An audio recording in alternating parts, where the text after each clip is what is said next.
هو انا كل ما ادخل الماسنجر يجيب لي الرسالة دي؟ هو عاوز ايه يعني؟ بيقول لي اعداد طريقة للوصول الى سجل الدردشات، انشاء رمز البن وخيارات اخرى.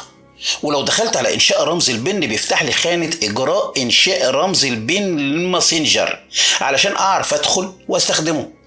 ولو دخلت خيارات اخرى هلاقيه برضو بيجبرني اني اقوم بنفس الاجراء، بس بيخيرني بين 3 خيارات هما برضو بيوصلوني اني انشئ رمز البن للرسائل ماسنجر. طيب هو الاجراء ده اجباري؟ اجباري لكل شخص بيستخدم تطبيق رسائل ماسنجر فيسبوك من الموبايل.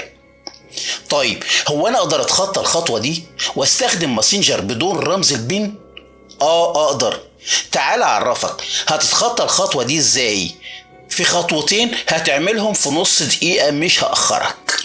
احنا هناخد الفيسبوك على قد عقله وهندخل معاه وهنعمل رمز البن للرسائل، اي رمز يجي على بالك، وليكن 1 2 3 4 5، وهعيد كتابة الرمز مرة تانية. طيب انت دلوقتي هتقول لي وانت جبت ايه جديد؟ ما انت خليتني برضو عملت رمز بن.